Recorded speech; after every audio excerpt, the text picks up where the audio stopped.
Las voces de los expertos ya se encuentran con nosotros. Estamos listos para platicar aquí en confianza. Iniciamos.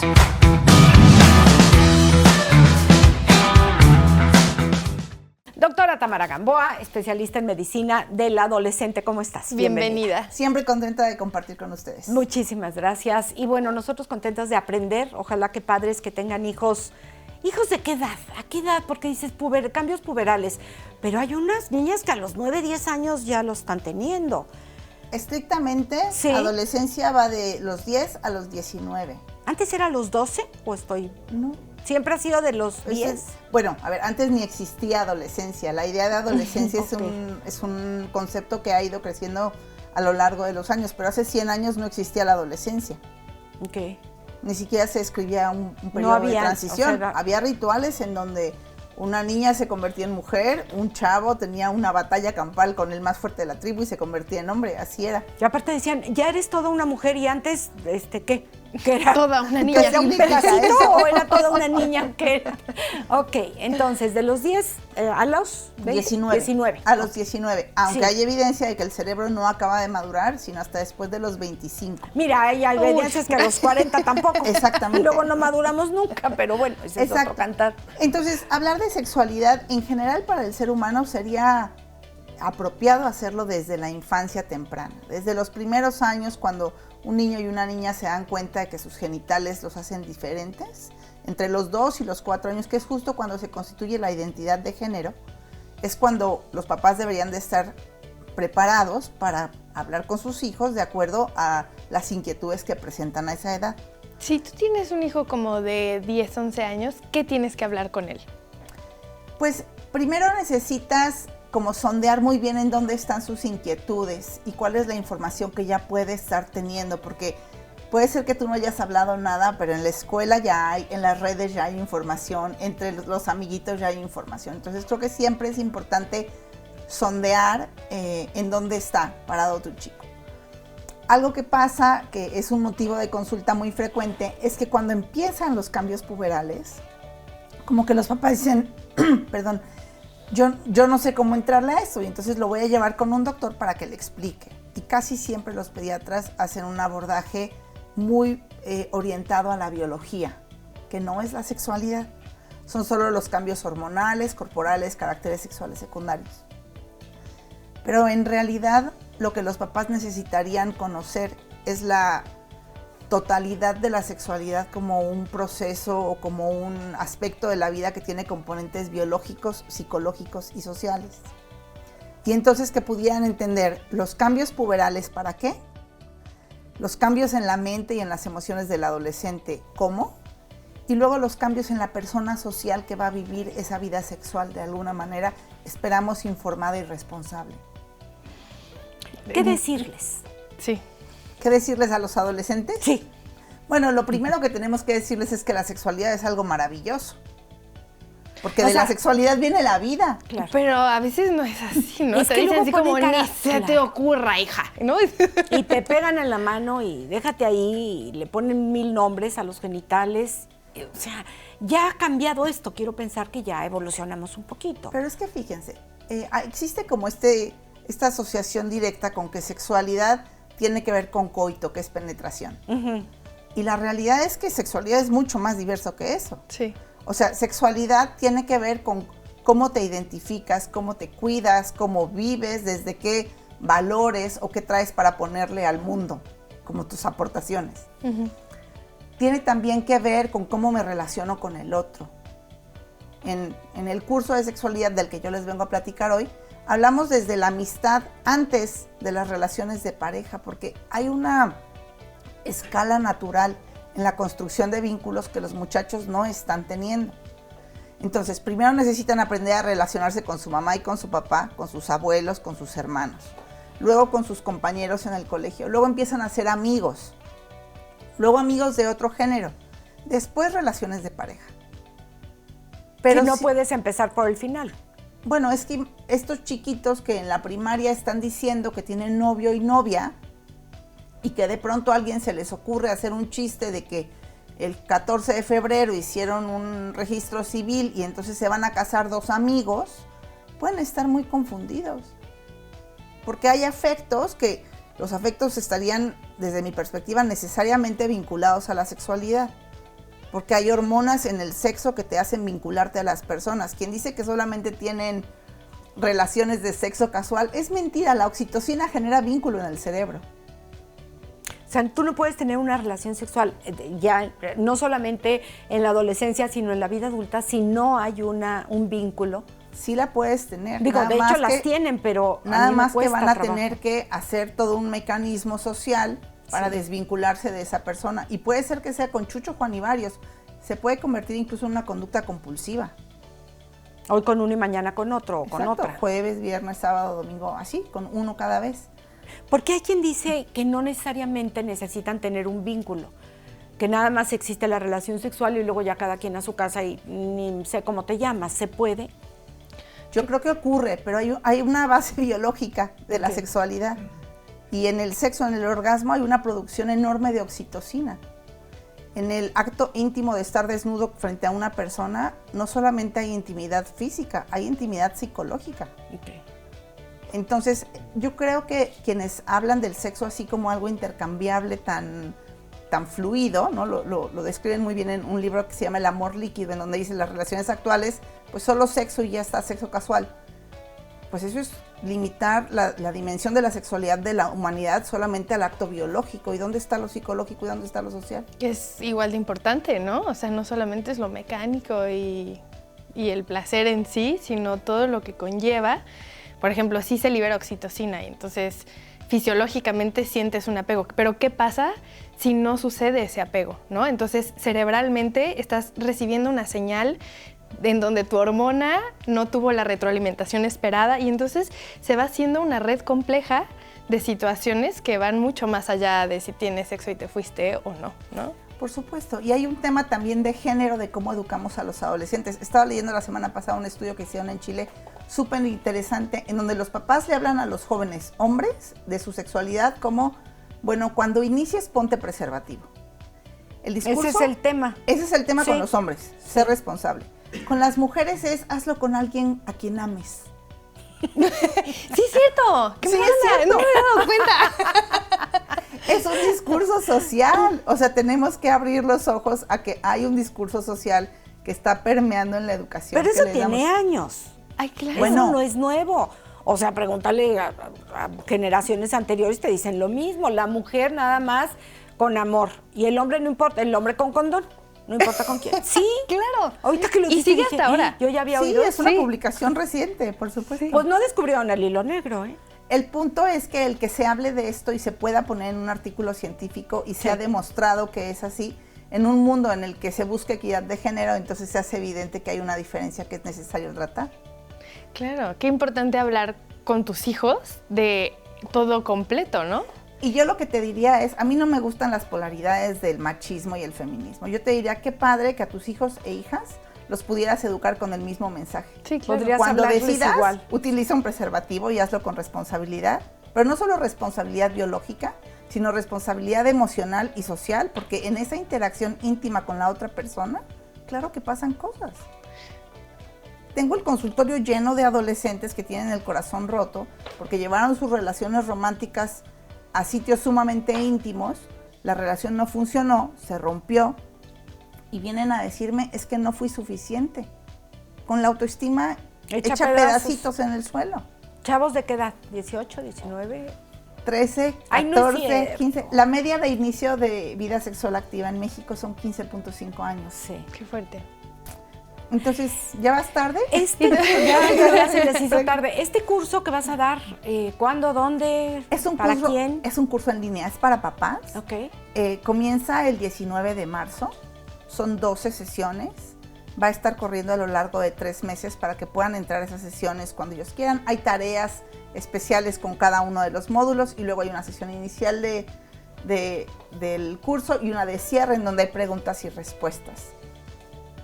Y es bueno, o sea, para los papás que tienen un adolescente desde los 10 hasta los 18. Pues a mí se me hace que sí, porque cuando hemos dado este curso en presencial, lo que hemos visto es que los papás hacen cara así como de, yo nunca había entendido, o sea, nadie me había hablado de la sexualidad así, nunca había visto como lo biológico, como lo psicológico y lo social amalgamado. Pues es que los que son papás de adolescentes ahorita, que a lo mejor tienen 40 años o más, no les hablaron de esa manera, ni decir de las otras generaciones. O sea, Bueno, no hablaban del tema. Y es que ven los libros de texto que traen un montón de información de sexualidad, traen un montón de sexualidad o información de sexualidad de temas biológicos. O sea, como que todo se queda en lo biológico. Todo se queda en lo biológico. Mijito, no vaya usted a embarazar a la chava, ¿no? Ese es el susto, no lo vayas a embarazar. Y las mamás, cuidado, no te vayan a embarazar, como si fueran actos independientes uno de otro. ¿Y qué pasa con lo que estás sintiendo, con lo que estás pensando? En eso no te lo platican mucho. No. Es nada más el asunto de cuidado con el embarazo y las enfermedades de transmisión sexual. Sí, tengo una conferencia en la que les pregunto a los profesionales de la salud para qué estamos aquí, qué queremos evitar. Y en su primera diapositiva son obviamente embarazos e infecciones. Después vienen otras fotos de pobreza, de niños en la calle. De eso es de lo que queremos hablar, eso es lo que queremos evitar. Queremos evitar mujeres muertas por abortos clandestinos, queremos evitar niños nacidos en familias que no y de eso hay que listos. hablarlo. Por supuesto que Claro. hay que hablarlo. ¿En dónde podemos tener información? Mandé un QR, no sé si lo tienen para compartir, en el que agradecería que pusieran quien esté interesado. Pero y si puede no, en sumarse. Facebook también, doctora Si no, Tamara en Facebook, Gamboa. doctora Tamara Gamboa. ¿Y tu teléfono? El teléfono del consultorio es 44 27 88 84 88. Perfecto. 44 27 88 84 88. Correcto. Muchísimas gracias, Tamara, te agradecemos muchísimo. Vamos a hacer una pausa, no se vayan, estamos iniciando aquí en Confianza.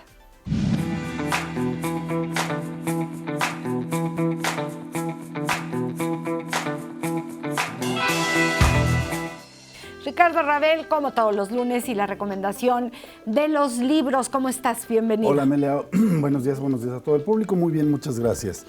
¿Qué libro nos vas a recomendar? Se llama El Ruiseñor, de Christine Hahn. Mira, la verdad es que este libro no es nuevo, es un libro que ya tiene tiempo. Lo leí hace mucho tiempo, es sobre la Segunda Guerra Mundial. Y lo volví a leer ahora, pero completamente entendí otra cosa diferente de lo que había leído. Es un libro muy, muy bueno, un libro que vale la pena. Christine Hahn es una autora estadounidense que estuvo haciendo investigaciones sobre algunos personajes y creó esta novela histórica ficticia. La novela, bueno, ella inventó los personajes, pero se documentó bastante en cosas que pasaron durante la Segunda Guerra Mundial en Francia, la ocupación alemana en Francia. Empezamos la historia con una persona mayor en 1995, donde se va a trasladar a un hogar, ella vive en los Estados Unidos, se va a trasladar a un hogar para gentes mayores, y se va a llevar un baúl y empieza a sacar ahí el baúl de los recuerdos, y está un carnet sobre la Segunda Guerra Mundial. Y ahí la historia nos traslada a 1939 en Francia. Y nos introduce con los personajes de esta novela. Son Vian, que es una de las hermanas, e Isabel, son las hermanas Rossignol, y su padre, porque su madre falleció hace poco. El padre pues no se hace mucho cargo de ellas, las ha enviado a una casa que tiene y las cuida ahí una persona. Y Vian pues es una persona centrada, normal, e Isabel es todo lo contrario. La han expulsado de muchas escuelas y bueno, de la última que le expulsan dice el papá, bueno, vente conmigo, él vive en París y dice, voy a tratar de educarte. Y en eso viene la invasión de los alemanes a Francia y se empiezan a desarrollar ahí muchas cosas. La manda a Isabel con su hermana, que están en el sur de Francia. Este es un pueblito que inventó la autora, donde ahí se desarrolla todo esto, porque el papá cree que ahí van a estar mejor, que no va a llegar más que a París la invasión y que ellas pueden estar allá. Sin embargo, pues sabemos que todo lo que pasó, invaden el pueblo. Y entonces empezamos a ver cómo, primero entre las dos hermanas discuten mucho porque llega un oficial alemán, se adueña de la casa de Vian y la pone de sirvienta. Ella tiene que cumplirle todo lo que él necesita, darle de comer, etcétera. Y Bian, bueno, pues lo único que hace es aguantar porque tiene una hija pequeña que tiene que cuidar y tiene que ver por ella y por sí misma. En su propia casa. En su propia casa. Entonces Isabel no está de acuerdo, en el camino conoció al que sería el amor de su vida y ella quiere pues ver la guerra desde otro punto de vista. Son dos mujeres en la guerra que sobreviven y que ven la forma diferente. Hay una frase que quiero leerles porque la verdad pasan muchas cosas, van a llorar, van a sufrir, van a encontrar, hay cosas de amor, pero hay una frase que me marcó mucho, donde al final del libro nos dice: los hombres cuentan historias, las mujeres siguen adelante. Para nosotras fue una guerra en la sombra, no hubo desfiles al terminar, ni medallas, ni menciones en los libros de historia. Hicimos lo que teníamos que hacer durante la guerra, y cuando terminó, retomamos los pedazos y retomamos nuestras vidas. Aquí hay una frase al inicio que también está muy fuerte. Dice: en el amor descubrimos quiénes queremos ser. En la guerra descubrimos quiénes somos. Yo creo que quienes no hemos vivido una guerra no tenemos ni idea de lo que eres capaz de hacer, de resistir, de aguantar, que por tus seres queridos te sale una fuerza que no sabías que tenías. Sí. Y ojalá que nunca lo Y sepamos. muchas veces, no nada más la fuerza, muchas veces tienes que aguantar muchas cosas. Es parte de lo que está aquí en el libro, que tú dices, no, pues yo no sería capaz de hacer esto, pero tienes que hacerlo. Imagínate nada más que hoy vives en tu casa y de repente llega alguien y a punta de fusil, ¿a punta de pistola? Sí. A punta de pistola, con permiso, ahora tú eres mi esclava. Te vas al cuarto de servicio si es que tienes, y ahora yo soy el amo y señor de tu casa. De tu casa. Y tú estás para servirme a mí. Así es. A cambio de nada. De nada, ¿no? ¿No? Y si te portas bien, a lo mejor te doy de comer, si no, no. O sea, no dimensionamos lo que pudiera ser eso. Sí. Porque luego somos muy bravitos aquí. No, hombre, yo le hubiera hecho. No sabemos. Es otra cosa de verdad que no entendemos hasta dónde llega. Y luego las maldades del ser humano. Hasta dónde somos capaces de llegar. Es increíble. La verdad es un libro que está muy bien escrito porque nos narra Kristin Hannah todo esto y hay pedazos del libro donde se te rompe el corazón de todo lo que está pasando. Hay pedazos donde son un amor entre Isabel y el novio, y entonces dices, bueno, hay esperanza en esta vida. Y luego Isabel está basada en un personaje real que existió en la Segunda Guerra Mundial. El ruiseñor, precisamente, así era su nombre clave. Y ella se encargaba de ayudar a los pilotos aliados que caían derribados, sacarlos de Francia, llevarlos a España, para que se reincorporaran a Gran Bretaña. Y ella a través de los Pirineos los cruzaba la frontera, los sacaba, y entonces en ella basó su personaje de Isabel Kristin Hannah, que sí existió, mujeres que hicieron todo lo que pudieron y mucho más. Que se dice fácil, crúzate los Pirineos. Caminando. A ver, crúzate los Pirineos. Sí. Y además, escóndete porque hay patrullas que están vigilando, o sea, no es nada más camínale. No, crúzalos y llega con seguridad. Exacto. Crúzalos en serio, llega al otro lado. Sí. No, lo que vivieron de verdad tantas personas, no te pones a pensar, y yo que me quejo porque hace mucho frío, porque hoy amaneció con calor, ¿de qué nos quejamos? Sí. ¿Cuál es nuestra excusa para no sacar esa fuerza que tenemos y sacar lo mejor que tenemos cada uno de nosotros, ¿no?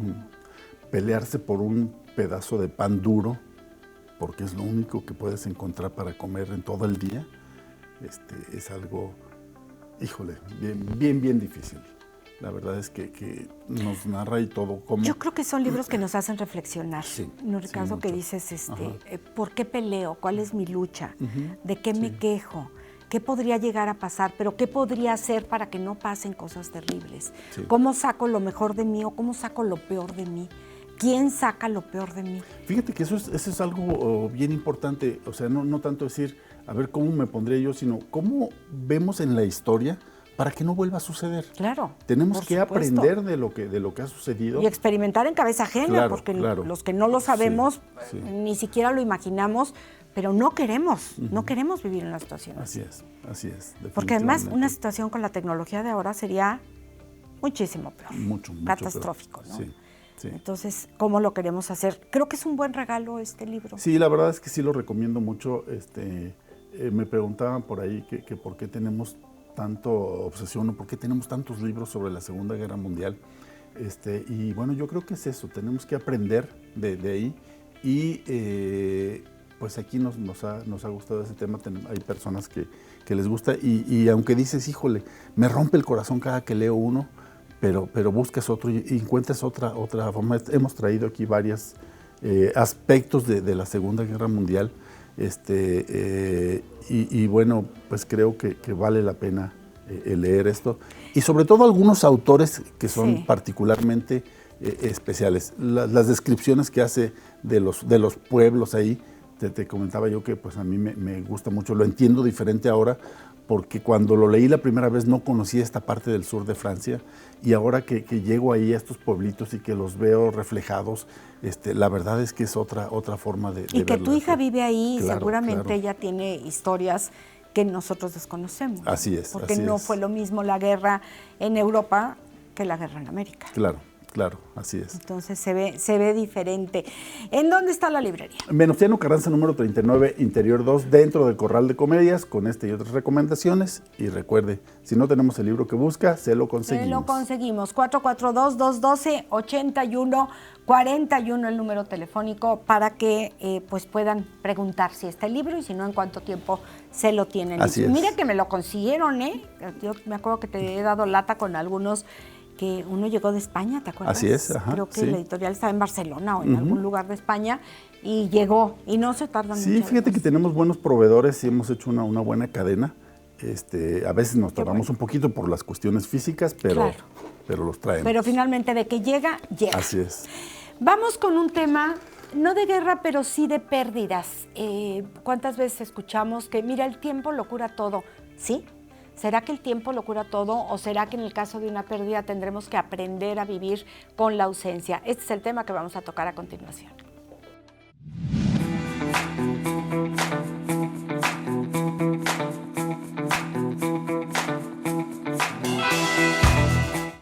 Hay pérdidas que vivimos con ellas y el tiempo de verdad no nos ayuda a curarlos. Qué bueno que vamos a hablar con una especialista, psicóloga, Selene García Ayala, bienvenida. Muchas gracias. Y tanatóloga además, que ese Tanatóloga, es el tema. ¿Cómo estás, Selene? Muy bien, muchas bienvenida. No lo cura todo el tiempo, No. ¿sí? Cuando tienes una pérdida te dicen, ya pasará el tiempo. O sea, esas frasecitas que alguna vez me parece que hablamos de lo que no debes de decir en un velorio. Sí, exacto. ¿no? El tiempo no lo cura todo, dale gracias a Dios, ya no estás sufriendo. O sea, dale gracias a Dios que se Échale murió tu ser ganas, querido. ¿no? Sí, Espérame ¿cómo? tantito, ¿no? O Sí. sea, no puedo, ahorita no puedo.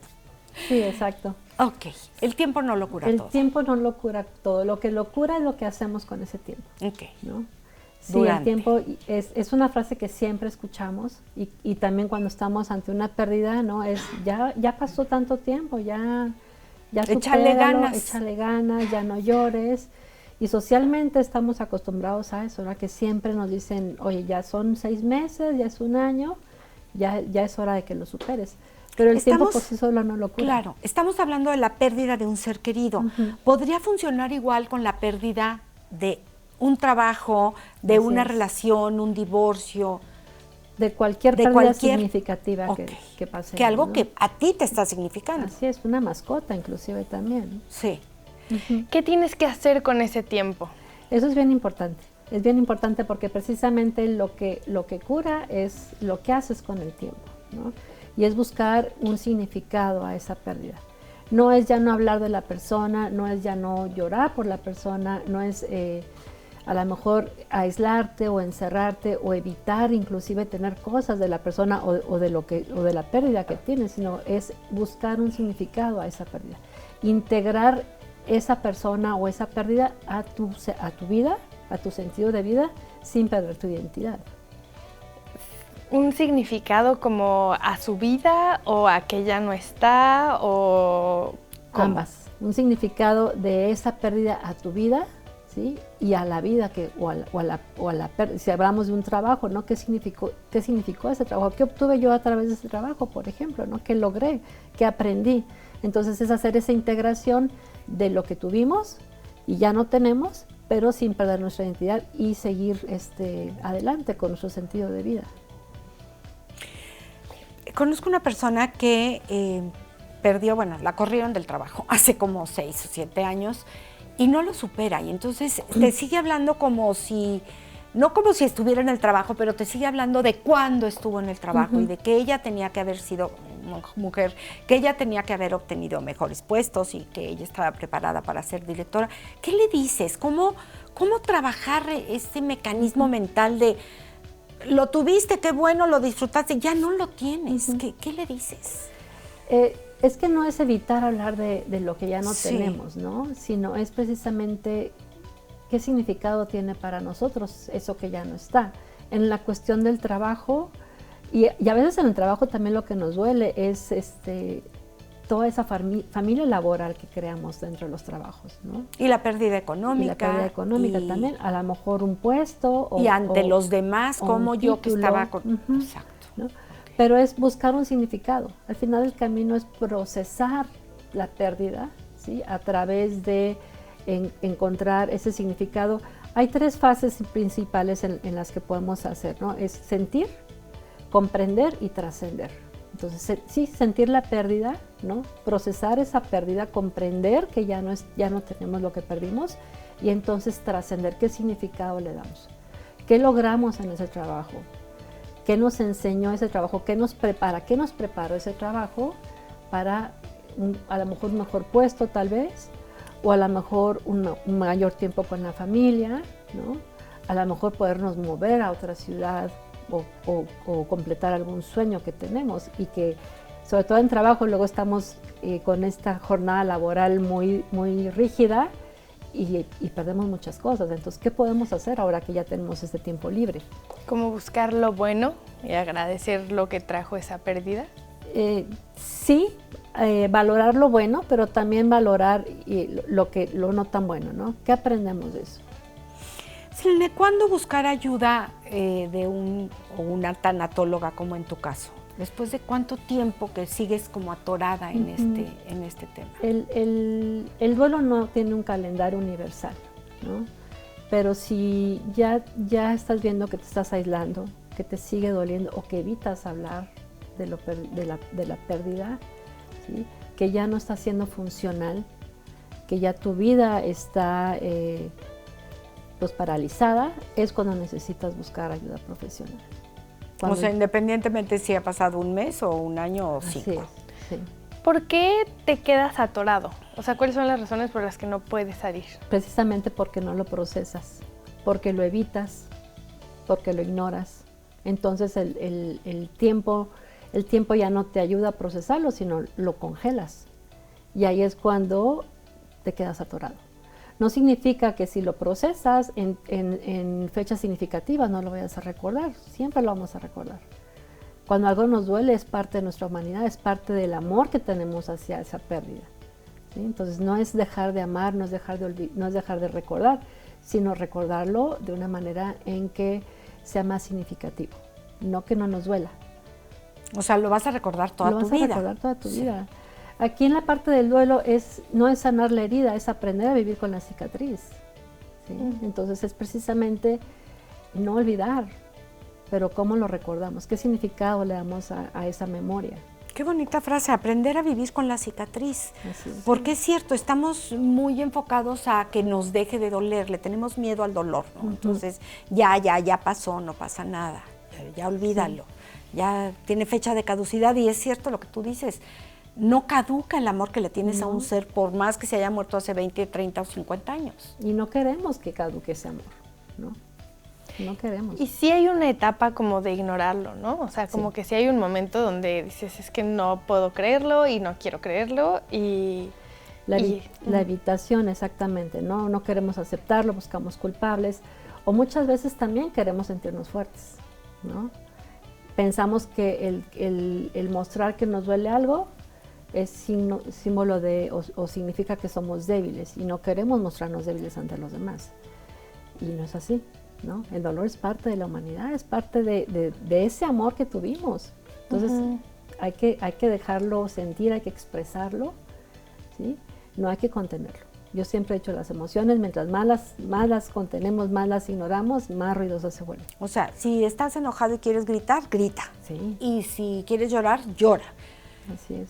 Y si está llorando el de junto, por favor, no le digan, ya no llores. Yo sé que el llanto como que molesta a los demás, ¿no? O no que moleste el ruido, sino la tristeza. Te incomoda que los demás estén tristes. Si quisieras evitarle la tristeza a tus seres queridos, pero pues tienen que vivirlos, darnos permiso. Y tenemos que procesarlo también. ¿Qué le podemos decir a alguien que perdió a un ser querido, un trabajo o algo que era emocionalmente importante para esa persona? Primero, dejarlo sentir, ¿no? Más bien dejar sentir esa emoción. Reconocer, aceptar, ¿no? La emoción. Me duele, sí me duele.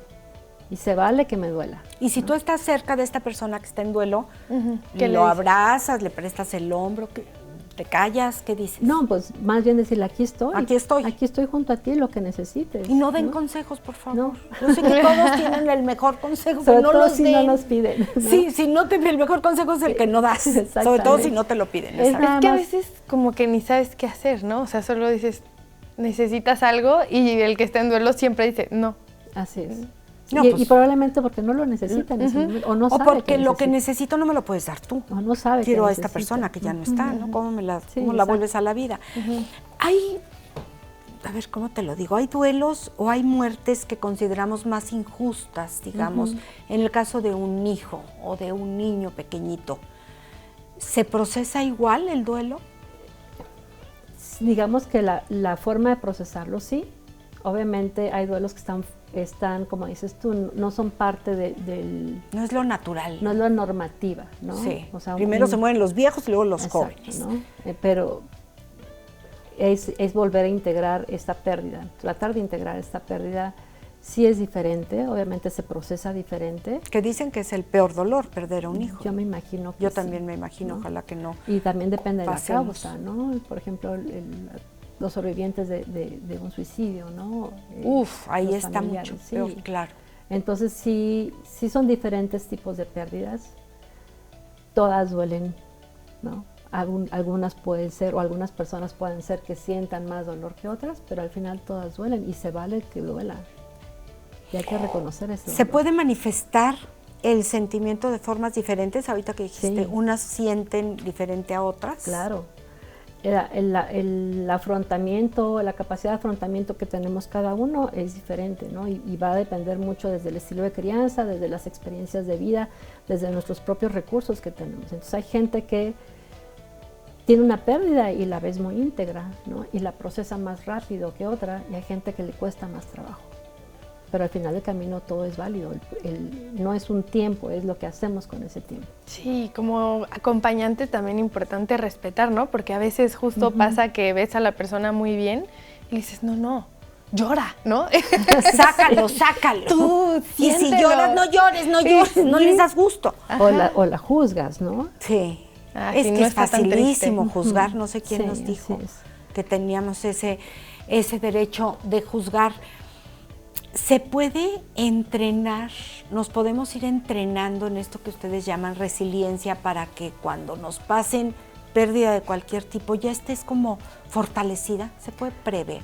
Más que un entrenamiento, sí es desarrollar las habilidades, ¿no? Y buscar tus recursos que tengas desde tus redes de apoyo. Es importante identificar quiénes son tus redes de apoyo, o sea, quién llamarías si estás en algún problema, ¿no?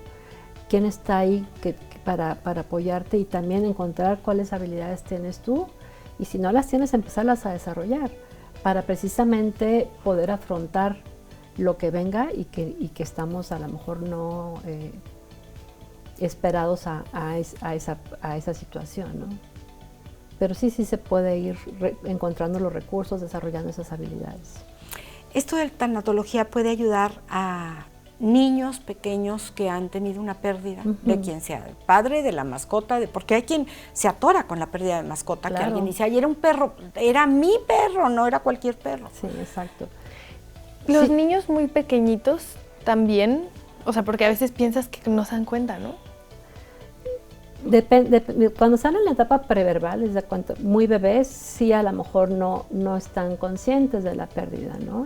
Y a veces ya estamos adultos y tenemos este concepto de la pérdida, pero es más que nada porque nos los han dicho, nos los han recordado. Pero antes de la etapa preverbal, el niño no guarda esa pérdida conscientemente. ¿A partir de qué edad dirías tú? Sería más o menos a partir de los 2 años. Yo creo que ya es cuando los niños empiezan como a poder hacer un poquito más consciente la pérdida, pero sí es importante también procesarla. Los niños saben que ya no está. Los niños son más resilientes, se adaptan Claro. un poco más que los adultos. Quien quiera o quien esté pasando ahorita por una etapa de duelo, ya sea de persona, puesto, chamba, lo que sea, que te puedan buscar, que puedan hacer una cita, ¿en dónde te encontramos? Estoy en el Medical Center Juriquilla, teléfono es 442-423-1149. 442-423-1149. Y www. Psicóloga Selene García Ayala. Psicóloga Selene García Ayala, .com. Muchísimas gracias, No, Selene. gracias. Te agradecemos Muchas mucho. gracias. Nosotros vamos a hacer una pausa, pero no se vayan, aquí estamos, en confianza.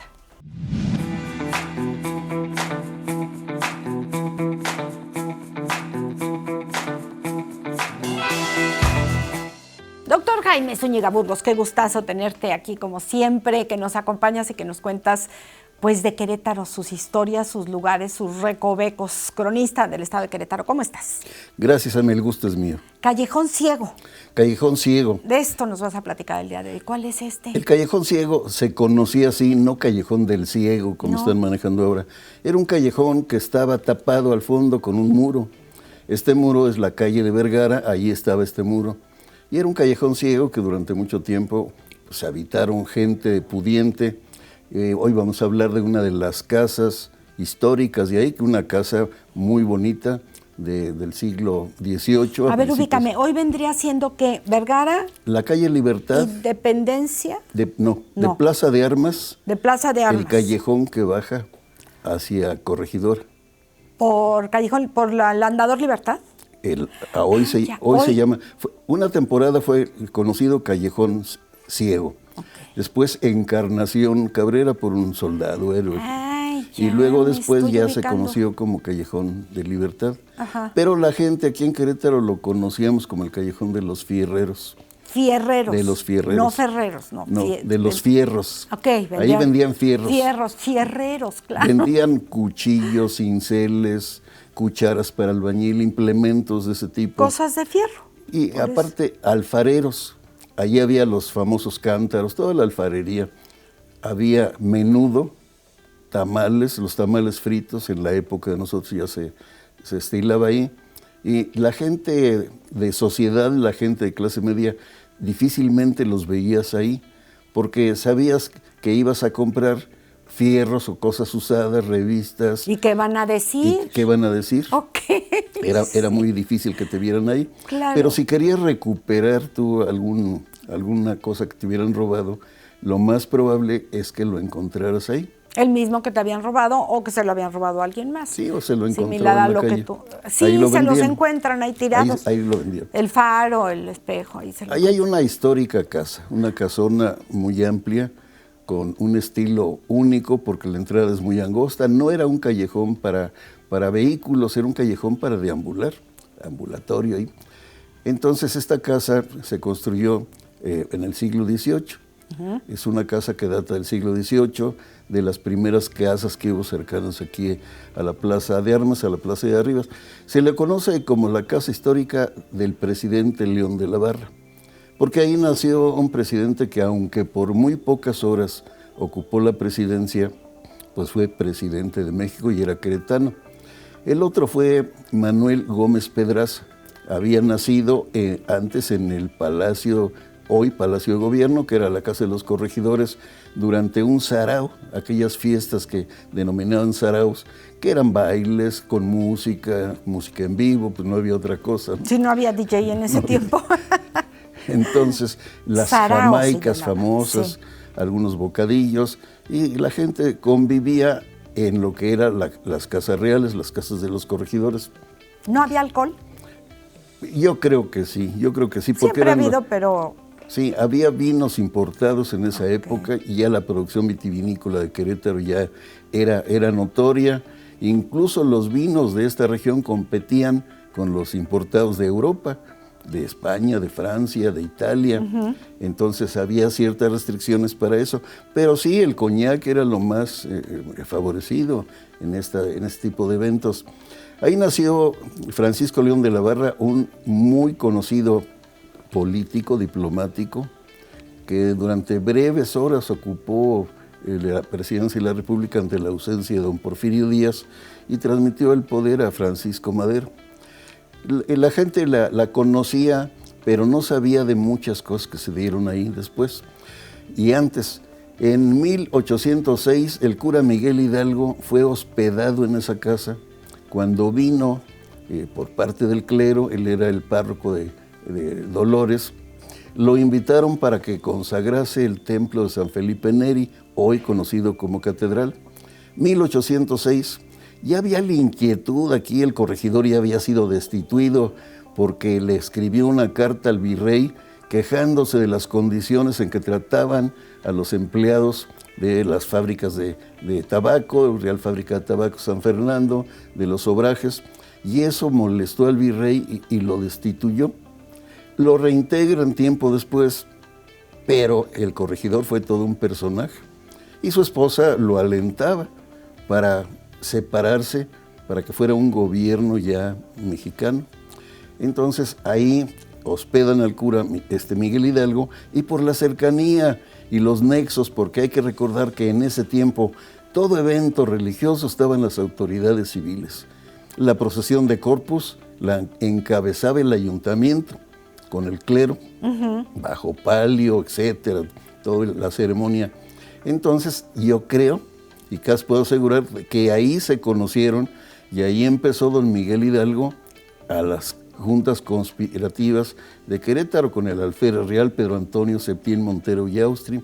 Empezaron a darse este tipo que terminaron en la lucha de independencia. Claro.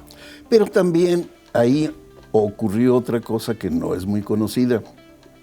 Un queretano muy arraigado, con familia muy rica, José Antonio Urquiza Septién, empezó con ideas... No, desde los apellidos. Y con eso... No, ya con eso nos dijiste todo. Un saludo para mis amigos Urquiza. Claro.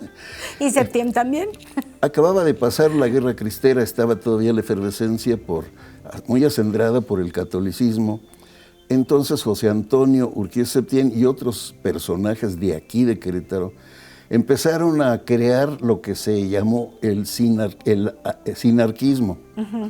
Porque le preguntaban a José Antonio que qué quería decir sinarquismo. Y él decía, no sé describirlo, lo siento, pero sé que es lo contrario a la anarquía, al anarquismo. Y ahí en esa casa, en los años 30, se empiezan a dar unas reuniones para integrar este grupo. A él le proponen ahí que lo presida y él dice, no, yo no quiero figurar, soy parte de él, soy un soldado más. Y lo dan a conocer en León, Guanajuato, y en Guanajuato se adornaban diciendo que el sinarquismo había nacido allá.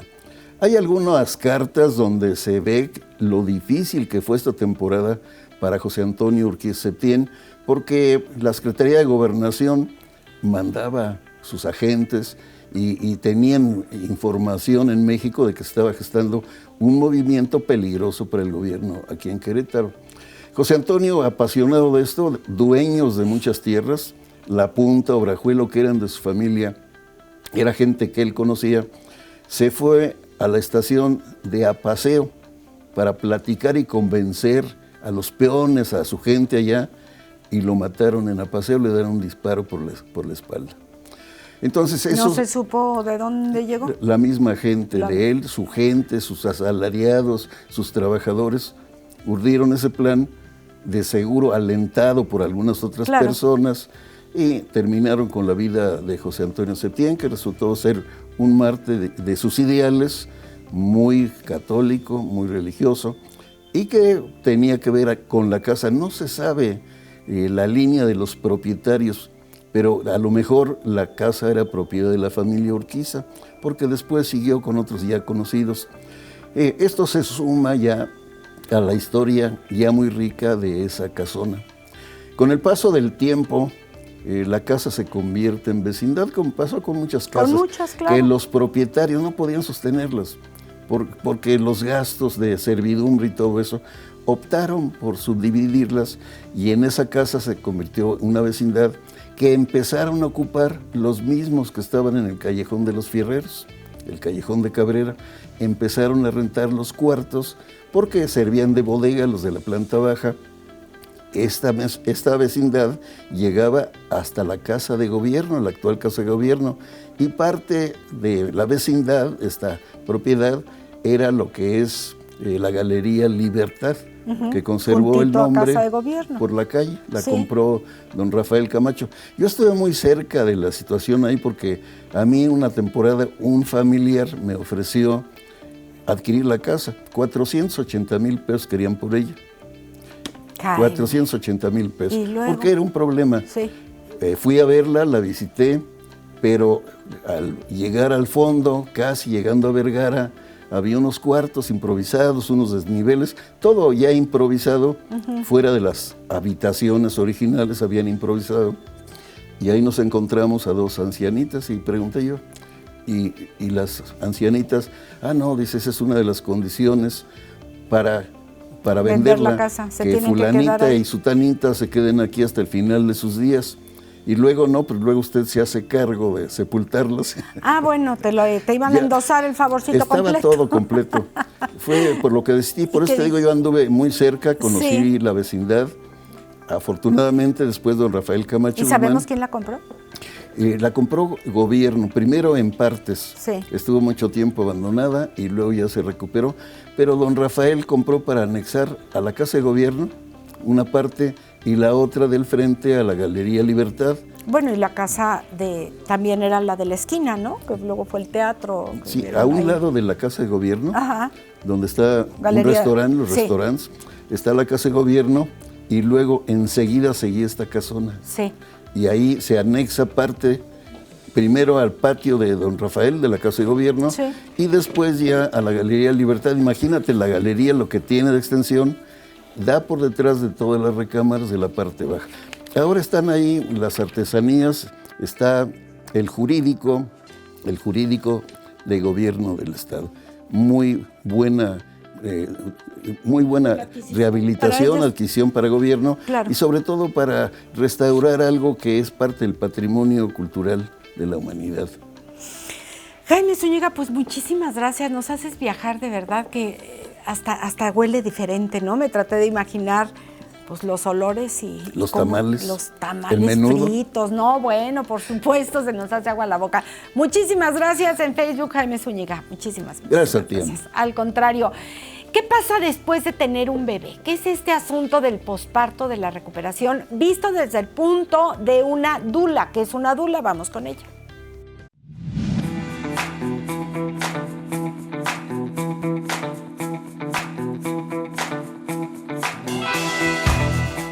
Qué importante es que te acompañen después de haber parido, porque te dan a tu bebé y te dicen, pues mucha suerte, te vas a tu casa y todos los cambios que vives como mamá y todo lo que tienes que hacer para el bebé. Qué suerte tener a alguien que te acompañe. Majo, tú que eres dula, nos vas a platicar de esto. Bienvenida. Muchas gracias por la invitación. Bueno, pues justo como lo dices, el posparto es un reto. Para muchas mujeres es un momento de transición, un viaje, algo totalmente nuevo. Todo lo nuevo nos asusta, claro. Sí. Y bueno, no nada más es la llegada de un bebé. Siempre les digo, el posparto es un lapso de tiempo en el que se conocen todos. Porque cuando nace un bebé, nace una mamá y nace un papá. Entonces, la cuarentena, que son estos 40 días después del parto, cesárea, no importa, Es un periodo de conocimiento como familia, o sea, todos se tienen que reintegrar y entender la dinámica y es un viaje muy, muy, muy lindo. ¿Qué cambios percibe una mamá? ¿Qué cambios percibe? Bueno, pues a ver, desde el cuerpo ya es un cambio importante, independientemente si es parto, si es cesárea. Bueno, si es parto a veces tenemos desgarros, a veces hay episiotomía, el piso pélvico también se suele ver dañado y si es cesárea, pues bueno, es una cirugía mayor donde abren 7 capas de piel y inmediatamente te tienes que levantar a ver a tu bebé. O sea, no es como que te puedas quedar a descansar de la cirugía, no. O sea, pasan 5 o 6 horas y ya te tienes que levantar y cambiar pañales y amamantar y luego la lactancia, que también es un tema muy, muy especial, ¿no? Sí, no a todas se les hace fácil lactar, ¿no? No está tan fácil, eso no te lo cuentan, pero no es tan fácil el tema de la lactancia. María José, hablas de los cambios físicos, biológicos de una mujer, pero te cambia la vida. Emocionalmente, mentalmente, eres otra persona totalmente diferente antes de tener un hijo y después. ¿Una dula acompaña también en esto? ¿Qué hace una dula? Bueno, como dula, mi trabajo inicia desde que se enteran que están embarazados. Sí. Entonces me buscan y tratamos de fortalecer mucho la información veraz. Porque bueno, dices, estoy embarazada y de repente llegan miles de personas diciéndote, no, es que a Perenganita le fue súper mal y es que no sé qué. Entonces, y come tal cosa y no comas aquello. Sí. Y todos te dan consejos. Sí. No puedes dormir de lado, sí puedes dormir de lado. Boca abajo, ¿no? Justo. Y bueno, este curso, el curso que les doy a las mamás, está diseñado justo para eso, para romper mitos, para acompañarlos con información de calidad. Y hablamos desde cosas del embarazo, desde el parto, desde la cesárea, desde muchas cosas emocionales que también son súper, súper importantes. La recuperación posparto, tanto de parto cesárea, los cuidados del recién nacido. Pongo hasta a cambiar pañales a los papás, imagínate. Además, les incluye un taller de lactancia para que sepan cómo hacer su banco de leche, para que sepan cuáles son las posiciones principales para acomodar a bebé, los errores más comunes en la lactancia, cómo evitar grietas, que es súper común, justo como decías, que sí, es difícil amamantar, aunque es algo muy instintivo y aunque la naturaleza es muy sabia, que siempre se los digo como dula, pues bueno, a veces necesitamos un poquito más de apoyo en la lactancia, porque sí, no es fácil. Bebé nunca había comido al pecho y tú como mamá nunca le habías dado. Exacto. Sí. Entonces, a veces la dula está ahí para apoyarte con técnicas, con, ¿sabes qué? Necesitamos que tu bebé abra más la boca para que no te lastime, o tú agárralo así y te va a ser más fácil. Entonces, son 1000 cosas muy importantes. ¿Una dula puede estar en tu primer parto, en el segundo y en el quinto? Sí, justo. Cada bebé es un mundo y aunque tengas 5 o 6 bebés, cada bebé es distinto y cada nacimiento es distinto. Entonces, sí, claro, como dula puedes acompañar todos los nacimientos y todo el viaje de la mujer. ¿En dónde se prepara una dula? Bueno, en mi caso hay distintas formaciones. En mi caso estudié con parteras tradicionales en Tepoztlán, Morelos, lo cual hace que mi vista de todo esto sea un poquito más natural. Me gusta mucho trabajar con las plantas, con homeopatía, y hay otro tipo de dulas que son un poquito más clínicas, más los libros dicen esto y hay que hacer esto, y bueno, hay muchos tipos de dulas. ¿Tú puedes acompañar en el proceso también del hospital? O sea, tú te vas a tu cesárea y la dula, ¿qué hace ahí? Claro, sí, de hecho yo estoy mucho más enfocada en este momento de mi vida en el hospital. He estado desde hospitales públicos como el IMSS. ¿Y sí te permiten? Sí. Cada vez se abren más. Qué bueno, me da mucho gusto. Pues sí. Creo que al momento no hay dula ahorita, pero sí tuve la oportunidad de estar algunos meses acompañando ahí a las mamás un rato. Y bueno, en el ámbito hospitalario te preparas para ver muchísimas cosas, sobre todo en el sector público, ¿no? Muchísima violencia obstétrica también, que es algo desafortunado, pero es lo de hoy. ¿Qué viste? ¿Qué es violencia obstétrica? Pues es un tipo de violencia hacia la mujer que muchas veces ni siquiera te das cuenta y muchas mujeres lo han vivido sin saberlo. Incluso ya platicando con tu amiga le dices, no, es que me hicieron una episiotomía sin ser necesaria. O tan solo la cesárea innecesaria, que es lo de hoy, ¿no? Ya, o sea, si tú te fijas en los índices de parto y cesárea, o sea, están las cesáreas por acá y 2 partos. O sea, es increíble, pero ya los médicos ya no quieren hacer partos. Y eso también es violencia obstétrica, el hecho de que te mientan, de que te digan, no, es que tu bebé trae una vuelta de cordón y tiene que ser cesárea, bueno, eso también Pero es... como decías, la paciente es la última en enterarse, o no se entera nunca. Exacto, Como o si nunca el te doctor enteras, dice que hay que justo. hacer cesárea, pues hay que hacer, no le voy a decir, ay, no. ¿Cómo le podemos hacer las mujeres?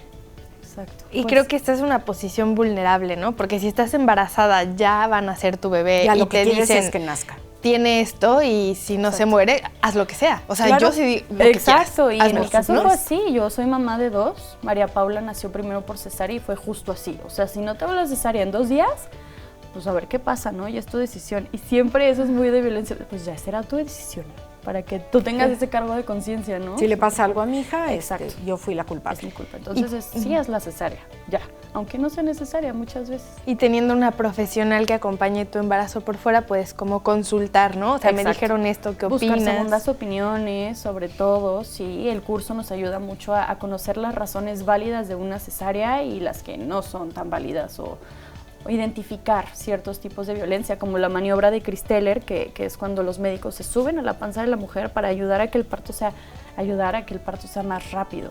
Entonces esto también es violencia obstétrica. Eso no debe de hacerse. No, claro que no.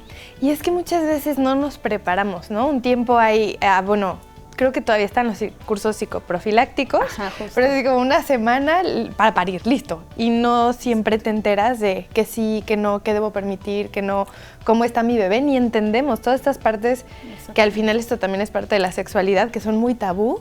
A veces no estamos informados y ya tenemos el bebé Pero, a punto de salir. Claro, fíjate, Ana, yo creo que aquí tenemos una gran responsabilidad las mujeres, porque si ahí estás comprándole la cunita y el pañalito y los chupones y el baberito y estás muy preocupada en cosas para el bebé, pero no te preparas, muchas de ellas, yo creo que la mayoría sí, pero muchas mujeres no nos preparamos en cuanto a conocimientos, en cuanto a qué voy a sentir, cuáles son las contracciones, qué va a pasar cuando nace el bebé, si me va a dar la tristeza, como el Blue Baby Day, blues.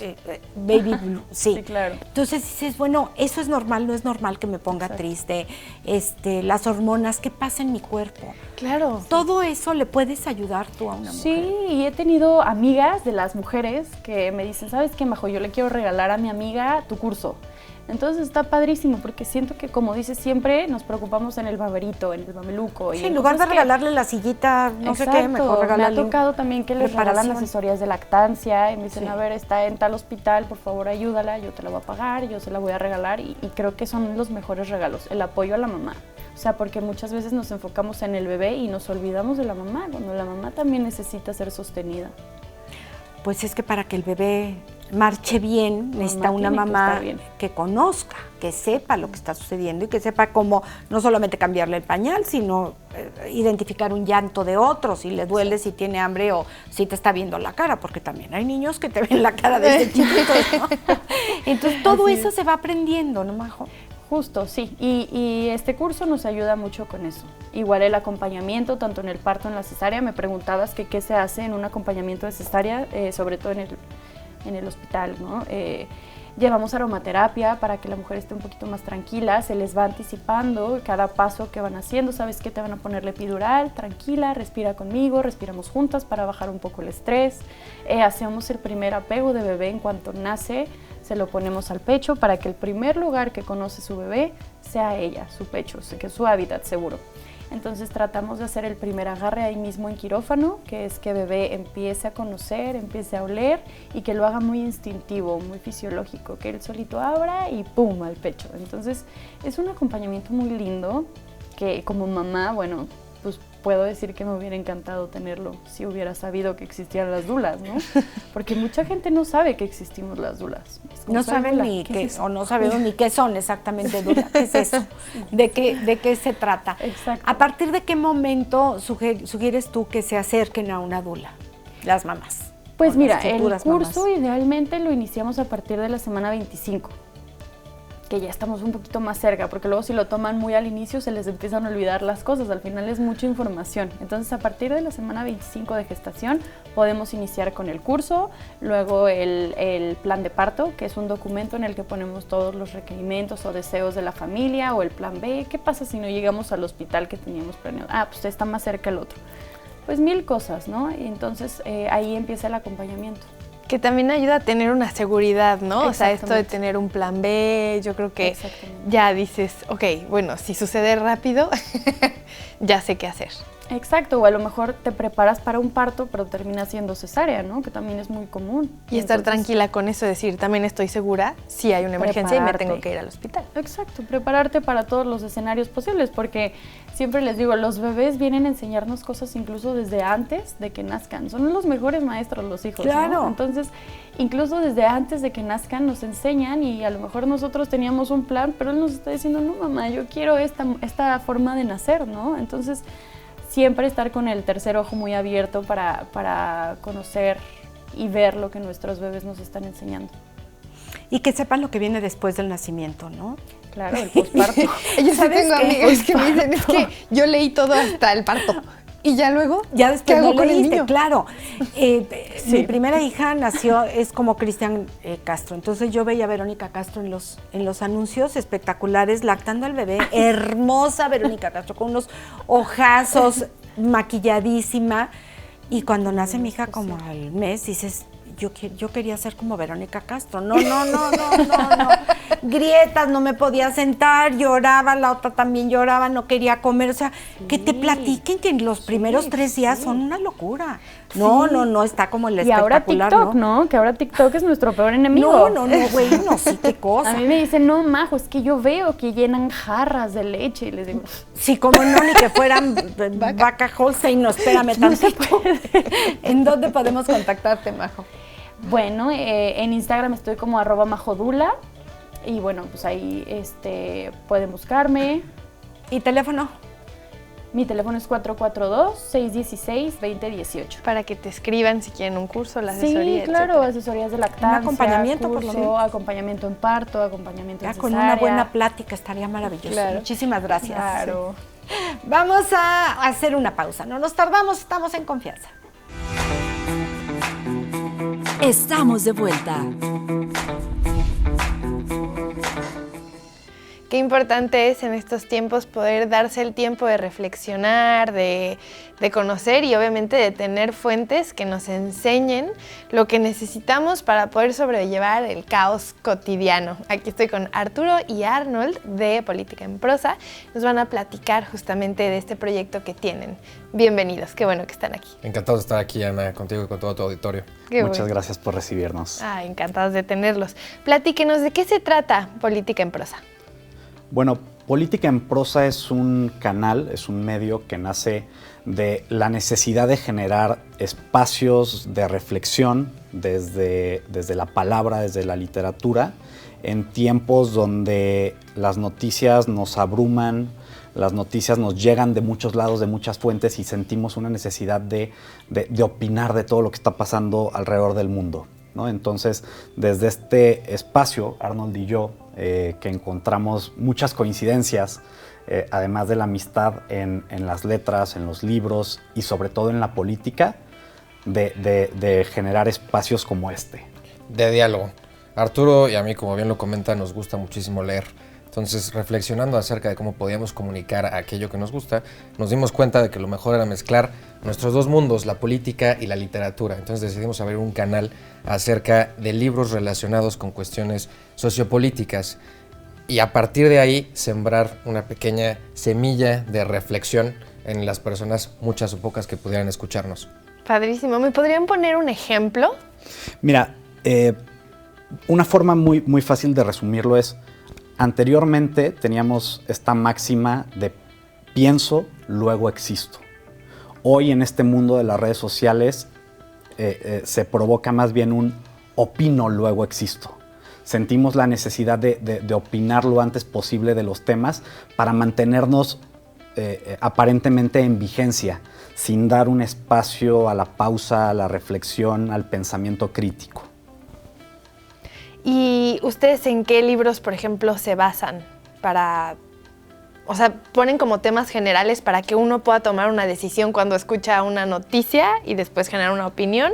¿O hablan de algún tema político y lo explican junto con esto que leen? Últimamente traemos muy de moda hablar de novelas escritas en Latinoamérica, precisamente para platicar sobre aquello que ha sucedido en América Latina relacionado con política. Por ejemplo, ayer justamente subimos La fiesta del chivo, que es una novela de Mario Vargas Llosa inspirado en una dictadura latinoamericana. Entonces, a partir de estas lecturas, Arturo y yo lo que hacemos es reflexionar. Decimos, oigan, a ver, ¿ustedes creen que esto es justo, que es correcto, que se obró bien, que se obró mal? ¿Qué opinamos de cuando el poder tiene estos excesos, cuando el poder no tiene límites? Y a partir de ahí comenzamos a conversar con nuestras radioescuchas, por decirlo así. Y nos hemos dado cuenta que la vigencia de los libros radica en el valor de su contenido. ¿A qué quiero ir con esto? A que nos encontramos con todas estas grandes obras, clásicos de la literatura universal, que hoy por hoy siguen muy vigentes, ¿no? Entonces, tenemos libros como 1984, que habla de esta distopía con un gobierno muy autoritario, que se escribió hace prácticamente 80 años y que hoy por hoy sigue siendo muy vigente en la situación que está pasando en el mundo. Y por otro lado, nos encontramos con otros libros como que, te repito, que surgen de una aparente necesidad de reaccionar a lo que está pasando y que van a perder vigencia en un periodo de tiempo muy breve, ¿no? Entonces, teníamos una conversación hace poco donde platicábamos de que los libros son importantes a partir del contenido que quieren transmitir. Sí, por supuesto, ¿no? Sí, hay libros que son milenarios.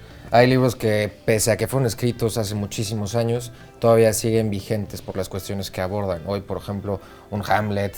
Acaba incluso de salir una película inspirada en parte de la historia de su autor, William Shakespeare.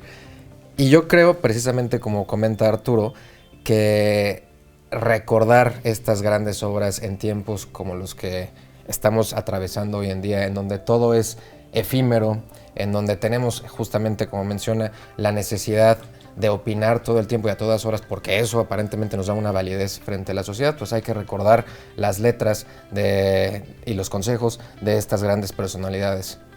Claro, y si tú lees muchas veces en un libro, te das cuenta que lo que está pasando no es novedad, ¿no? Muchas veces la historia, me decían, no es que la historia se repita, pero siempre rima.